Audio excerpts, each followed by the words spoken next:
welcome to We the People, and the people are now back on the show. We're happy to have our audience back on in the studio. Let's move on with our topic. This week, a two-judge bench of the Supreme Court took on the Karnataka government's ban on the wearing of hijab in schools. Elaborate arguments were made before the court, both for and against the ban, and there was no clear verdict.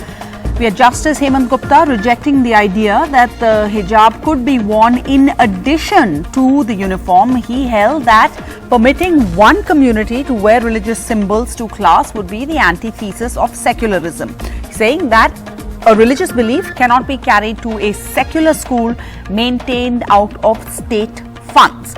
On the other hand, you had Justice Sudhanshu Dhulia, who ruled that asking a student to remove the headscarf at an institution's gates was an invasion of one's privacy and dignity, and asked whether the hijab is going to be used to deny girl students their right to an education, saying that one of the best sights in India today is of a girl child leaving for school in the morning with her school bag on her back. She is our hope, she is our future, and it's also a fact that it is much more difficult for a girl child to get an education as compared to her brother.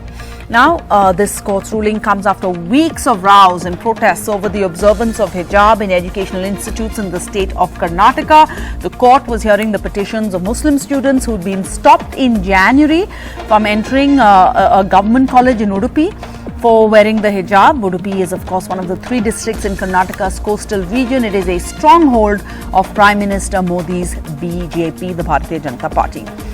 Now, we're asking tonight in this furor over the hijab, is the state's interest in keeping schools a place of equality and secularism? Will this move deny many youngsters from conservative families from pursuing higher education? And is banning the hijab an act of targeting religion in the name of uniforms? We have joining us on the show today, we have Saima Rahman, well-known artist, award-winning radio jockey, a journalist there also too, Nishat Ghazala, who's also works with corporate HR and is a TV journalist. We have Ambar Zaidi, an activist, Pramila Nisargi, member of the BJP, a senior advocate and a former chairman of the Karnataka Bar Council, and we have Sanjay Hegde, senior advocate in the Supreme Court, also advocate of the petitioners here. Now, so there are so many narratives, there have been so many conflicting views, everybody seems to have an opinion. Since we have audience finally back in our studios, let's start with them. Let me quickly get some reactions from Nancy Sharma. I have Nancy, I have a Dimple, and Sidra. Let's start with you three. Go ahead, you can sit.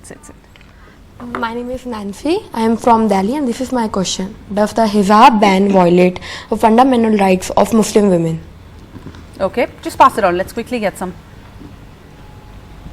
My name is Dimple, and my question is, dress code is for all and the hijab is not the part of the school uniform, then why that girls wear hijab? Okay. My name is Sidra, and my question is, if a non-Muslim teacher can wear sindhu, then why can't a Muslim teacher wear hijab? And if a non-Muslim student can wear kara, then why can't a Muslim student wear hijab? Okay, all right, let's start with these three and then let's just move on. But I think it was Nancy's question first. Does the hijab ban violate the fundamental rights of Muslim women? Let's just repeat what Justice Gupta, who was in favor of the bar, pointed out. Saima Rahman, if I can ask you this question, he pointed out that he said what was important was that equality and discipline are the essential hallmarks of a secular institution in a diverse country. On the other hand, you have Justice Dhulia. He's making also an important point. He says discipline cannot be at the cost of freedom. So where do you stand on this issue in the context of Nancy Sharma asking, does this ban a fundamental right of a Muslim woman? Sarah, I would basically just point to the entire controversy in one thing. We are looking at the entire controversy as if it is about hijab, as if it is about uniform. It is not about uniform at all, because if we are arguing that, we need students to look alike, feel alike, think alike, then that's not happening with our morning religious prayers. That's not happening with our teachers wearing Mangal Sutras and Sindoors. That's not happening with the Sikh students wearing turban. We are all different. We carry different identities, and democracy celebrates differences.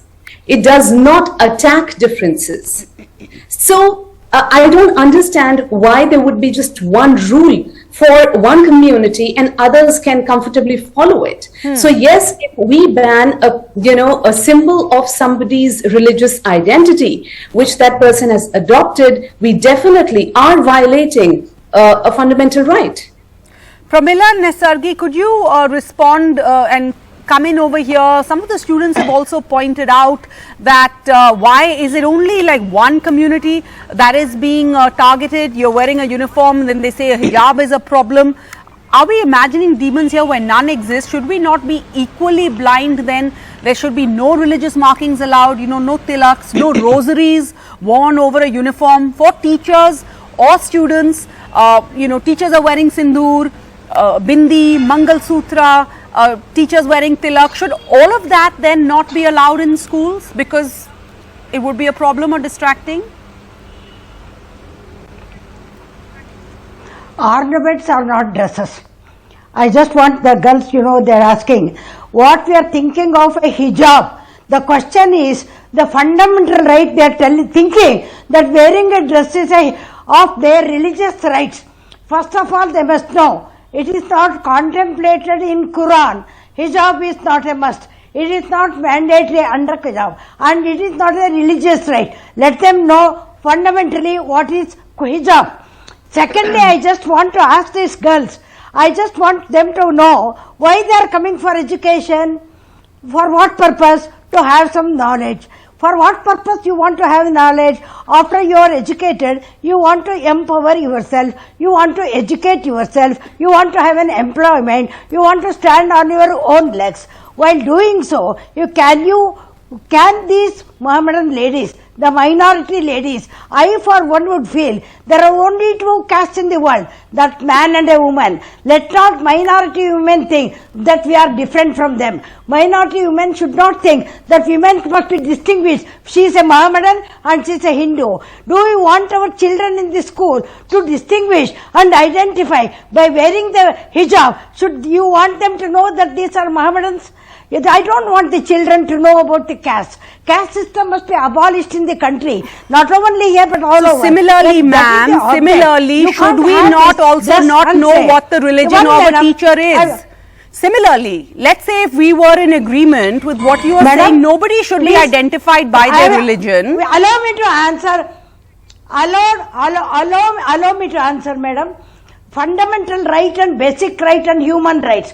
One basic thing our ladies must know is that we have a basic and human right to live and right to educate. In all the fields, our entry must be there, our presence must be there. Do we want our ladies, for the minorities, to deprive themselves from all the sports? Not become an NCC member, not become a cub. So are you saying that this will now spread? Are you saying that this will now spread, that they would be deprived of an education? Yes, what should come first? Sanjay Hegde, what is more important? The right to an education, the right to religion? Hold on, ma'am, 1 second. You've raised an important point. It almost sounded like you were threatening that if you wear a hijab, now you won't get NCC posts, you won't get lots of other things. Let's bring in Sanjay Hegde over here. 1 second, ma'am, please. 1 second. Please listen to him. Please. Allow me to clarify. You must understand. Okay, go ahead. Can you go with hijab to become an NCC?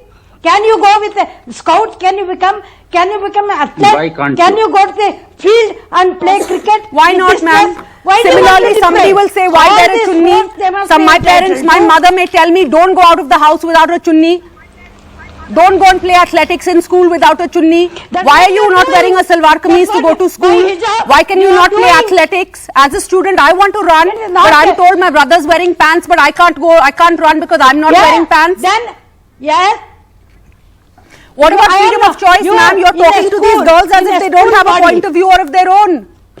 Yes, Madam, She has a choice. I am nobody to force anybody to wear a hijab, but I at least feel that it's up to her. She should be able to choose what she wants to wear to school. Freedom of a choice. Half the time I feel so hot, I want to cover my head in Delhi because of the pollution and the dust. All right, ma'am, please hold on. Let's get somebody else in, please. Sanjay Hegde, please turn down ma'am's audio for a second because we do want to hear other points of view also on this show. Sanjay Hegde, where do we stand on the issue of, we talked about, we had the judge over there talking about discipline being important, but it can't override freedom. But there are so many freedoms here, right? There's freedom of choice, there's freedom, right to an education. Is freedom of religion important because freedoms are important? Religions may not, aren't important, I think, but freedoms are important. This case, Sarah, this case is much more than about the hijab. This case is about freedom itself. We cannot perpetually be dictated that you will not wear this dress, you will not eat this way, you will not talk this way. I agree. This women. We have, I'm sorry, women and men.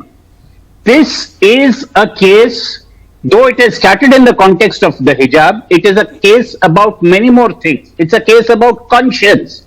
Can you say that, please, no matter what your religion, if your religious conscience says that you have to wear a hijab, you have to sacrifice it and go into a government school for education? It's almost like saying that a Sikh student will have to take off his pagdi in order to get into a school. And who is the school management to decide? The school management can decide what the curriculum is. They can decide what the hours of study are.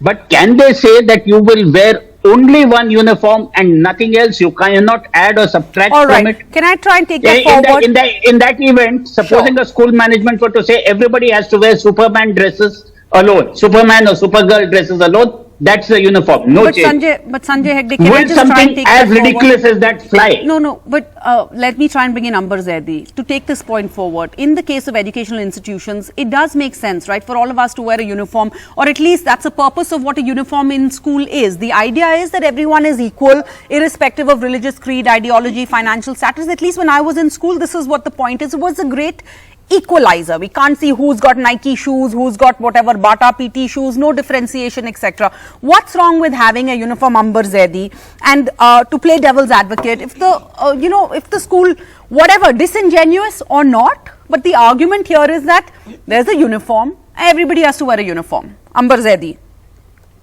See, Sarah, Sanjay Hegde ji just equate, he was trying to monkey balancing this, the same thing with, he was trying to equalize hijab and pagdi, because it's not the same thing. We cannot compare hijab and pagdi, but with the Supreme Court's verdict, the question of allowing hijab in educational institutes as an essential religious practices in Islam is out of legal debate. Now the debate is solely about educational institutions, discretion in the matter of implementation of uniform versus choice of a student to wear what she wants. But I just want to remind that in this entire hijab row, it was brought to court by minor girls through their fathers, not mothers. It's falsely called matter of women's choice.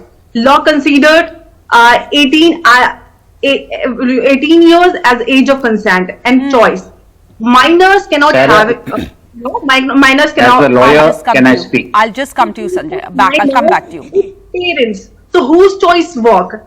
How can anyone have a choice of uniform, a choice of dress or different choice of attire when wearing a prescribed uniform is a mandatory in any institution. And is during the admission into the institution. Okay, let me ask Sanjay that. Sanjay, I think what we have the panelists here is basically saying that maybe if I'm a student and my parents expect me to wear a hijab, when I come to school, maybe it's like some respite. I'm not sure, like some freedom, some access, where at least when you're in school, you don't wear it. When you go home, you do what your parents ask you to do until you're 18.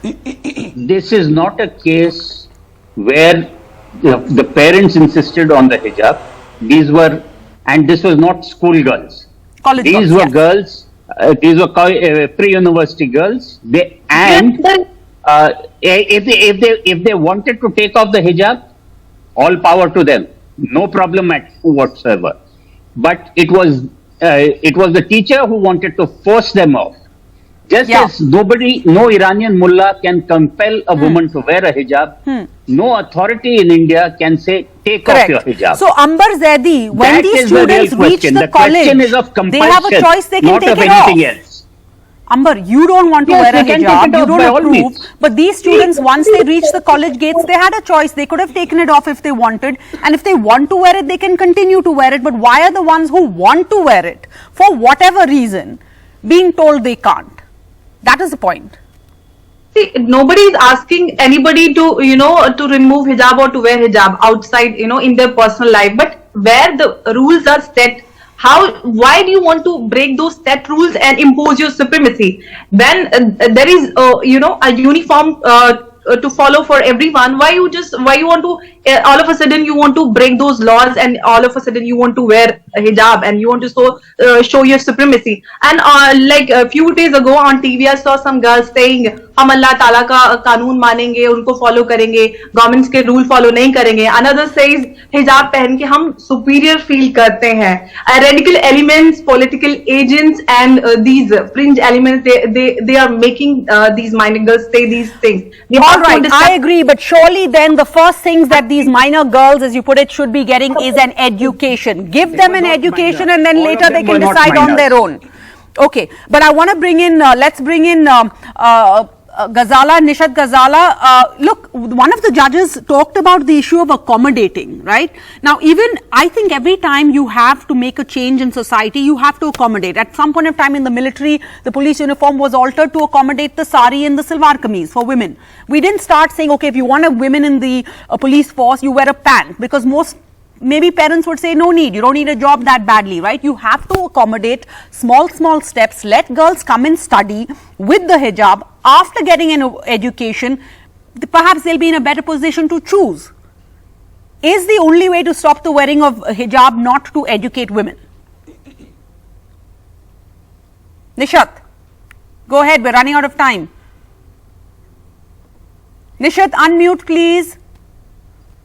Sorry, I'm sounding so hard. Okay, definitely. I believe wearing a headscarf will never stop a girl to build their career, to get an education. Because see, if a person until unless she is educated, she won't be able to build her career. Wearing a scarf is something privacy which she is comfortable with. So if she is comfortable, she will be able to focus on what she has come to, what is her aim. Until unless she is not having self-confidence, she is not feeling comfortable, she won't even be having to concentrate on her education. This should be not a matter of wearing headscarf or your dress code. Although she is not impacting your uniform, she is wearing your uniform. Being a person, and I'm from a Muslim community, I've been always wearing my headscarf. Either it's I'm driving, or whenever I used to go to my school or college. Right now I'm working. Pramila Nisargi, respond over here. You have a Muslim woman who says she wears a headscarf and she doesn't feel that she's not being able to achieve any of her goals. Why do you believe that? Because let's say, Sikhs have been wearing a pagdi for decades in classes. It's not harmed the environment of education at all. I can identify Sikh students in my class, but it's not, harming the atmosphere or vitiating the atmosphere in class. You want to say it's a secular thing, right? If it's in a secular atmosphere, you want students to identify who is a Sikh, who is a Muslim lady, who is other community. Do you want that to happen in a school? You say that it's minors. If they are minors, who has to decide what they have to wear? It's the parents or the school persons. If the object is to only education, they can have online. You don't need not have to go to school. You don't have to wear the hijab and go to the school. If your object is only to study and have education, have online education. It is available everywhere. But if you are saying the aim is that we are a secular nation and we don't bring in religion at all in our educational institutions, do we not have religious markers in school? We have shlokas in our assembly. We have religious holidays. We have celebrations. We celebrate diversity. Christmas, Diwali, Eid, all of it. are we truly like, I mean, are we cracking down on all, or is it just, are you focusing on one community? Sanjay Hegde, you wanted to respond. Please go ahead here. See, as I said earlier, the issue is of compulsion. You were right when you spoke about accommodation, when the uniforms in the army or the police were changed to accommodate women. It is, if you make the rules in such a fashion that you necessarily exclude one major section of the country, then you are not just doing justice with the entire country. It is not a case of then sabka saath, sabka vikwas, or sab beti padhao, sab beti bachao. You cannot differentiate on something which is so obviously not connected with education. This is taking into account extraneous factors, wholly irrational, and ought to be struck down on that alone. We are going to be out of time soon. I'm just warning all our panelists. But Saima, I want to maybe, end with you and ask you, how do you, I do think at some level, the irony is that you want to support the rights of Muslims in what seems to be an increasingly an Islamophobic world, in what seems to be one community being targeted disingenuously. But on the other hand, as a woman, are you wary? How do you walk this line of, wanting to support keeping women in hijab, which, so some may be like choice or no choice, a patriarchal notion. How do you deal with this? Sarah, as a girl, I'm outraged that the society, we are giving this right to others to choose a life for us, to choose our dresses, to choose what we eat. Yeah. A girl, a progressive girl or a woman must fight against it. India and Iran, both are standing at the same position. We are saying we have the right to decide. We will decide what we'll wear. In Iran, they are saying we want to take off our hijab, and there are hijabi women standing by them in solidarity. Here in India, I do not wear a hijab, but I'm standing in solidarity with every girl who wants to wear it. It is about the right to choice, and it is about the right to compulsory education, which is my fundamental right. Nothing can come in the way of me seeking education. And I want to say this, we talk about progressive and regressive stance. Tell me what is more progressive and tell me what is more regressive. A hijabi girl knocking at the door of the court, for seeking education, yes, or educational institutions shutting the door on her face and denying education. What is regressive and what is progressive? Pramila Nesargi, quick response over here. I want to ask you, when you say freedom of choice, we are equally, one would say, against a Kap Panchayat telling a young girl that you cannot wear jeans, and against somebody saying that you have to wear a hijab or not. Who has the final choice? Women. Would you also speak up if a Kap Panchayat said you can't wear jeans? Right to life. Right to life means a dignified life. I am asking you a question. We have tribal ladies. There are some communities where they don't wear the upper garment at all. Do you want such ladies to come to school? If this judgment is upheld, that means all the tribal ladies, Nagaland people, come with that dress. Tribal ladies come without the upper garment. Is that the law that we are expecting? That is not the law. We want all our ladies, including the minority girls, that they must be equal in all respects. They must participate in all fields. Education, empowerment, engineers, everywhere. Don't deprive them. There is a conspiracy by men to put them behind the burqa, behind the hijab, to prevent them from participating in the society. Is there also a conspiracy, ma'am, by men in Kap Panchayats to say women cannot wear jeans? Is that also a conspiracy? Do you see a conspiracy there by men to keep women covered up? See, there is conspiracy by men. Especially in all over India, there is a conspiracy. Maybe it is PFI, maybe it is other organization. They are aiming to disturb the sanctity of the education. That is their aim. They do not want our ladies to come. Ma'am, I want to ask you. So let's say I don't want to get into school. Maybe I'm in college. It's been Karwa Chauth last week. I'm a student in college. You have a teacher coming in, or fellow students with mehendi, full on like salwar kameez, full on sari. Would that also trouble you as much? Third, they are small things. Why do you compare, madam? How is it a small thing, ma'am? Think of the broad rights. Your rights. One must That which right to irritates have. you is a must big have thing, a- is it? Somebody may think must the believe concept of that I starving will become an yourself engineer. all day I for will the long become a life of Navy. your husband, Head they of do the not Navy. believe in that. Think of it. But will you not accommodate? I may be friends with somebody who believes in Their that. ladies to be seen by others. Should she also be stopped at the gates of these educational Their institutes? husbands, they do not want their ladies to be seen by others. That is their object. But you They just want said to see men other are ladies men. outside, but their own family ladies, they should not be seen.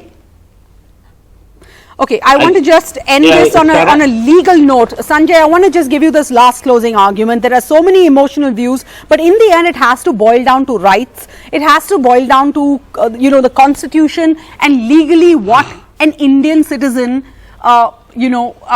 should have compared to all other Indian citizens. The same rights as everyone else, irrespective of what community you're from. So please wrap up this argument for us. I'd wrap it up saying that our constitutional value is of tolerance. We are a country like no other. We are a country of great diversity, and we do not go around picking up fights with others based on what they wear or what they eat. To wrap it up in one single sentence, it's the great Punjabi slogan, "Mainu ki, tenu ki." Let's just leave it at that. If somebody wears a hijab, that's her choice. If somebody wears a pagdi, that's his choice. I do not have a right in telling Mrs. Nisargi that you will not wear a sari. She doesn't have a right to tell me that I will not wear pants. It's like that. All right, well, we have had a split verdict as diverse views, a split verdict in court like the diverse views we've seen on this show. It really reflects the complexity of the issue, and at stake is the future of many students. The case will now go before a bigger bench of the apex court, could likely end up before a bench that's already grappling with these complex issues. We've had the 2018 Sabrimala judgment, so this is not the last we've heard of this. But thank you all for joining us and speaking up on We the People, where we believe it's important to speak up, but it's also important to listen to others. Thank you so much. Good night.